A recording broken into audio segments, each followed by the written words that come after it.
શું કહેતા દાદા તમે વારનું માયતમ શું છે? તમારે એકટાણું કરવું હોય ને તો તમે બપોરે ખાવ સાંજે ખાવ એકટાણું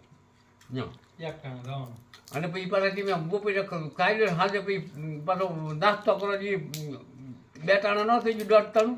એટલે એમ નહીં જે ફરાળ કરવાનો એ નહીં કરવાનો, ફરાળ કરવાનું હોય એક ટાઈમ જ કરવાનું, પછી એકટાણું નહીં કરવાનું.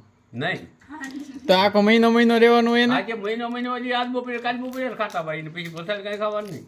બપોરથી બપોર બપોરથી બપોર તો ઓલા ડૂચી ન જાય. દૂધથી જાય દૂધથી શું લેવા જાય તો ન રહેવાય.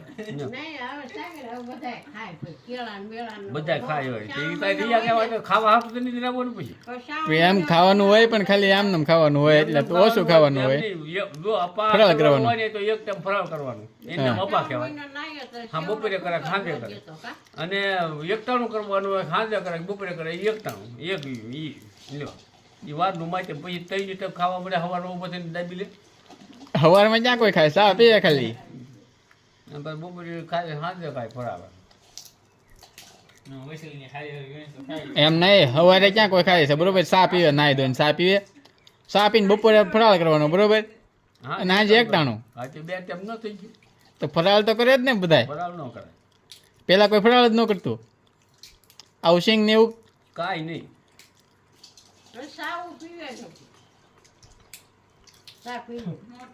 આ એનું માધ્યમ એવું છે એકટાણું હોય તો એ કે સાંજે કરે બપોરે એકટાણું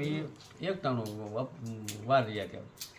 અને ફરાળ કરવાનું હોય તો એક ટાઈમ ફરાળ તો એ એક ટાઈમ જ કરવાનું હોય. આ બપોરે ખાય એમ આમાં ખાઈ પછી સાંજે ખાય ને ભૂખ્યું ક્યાં રહેવાનું છે.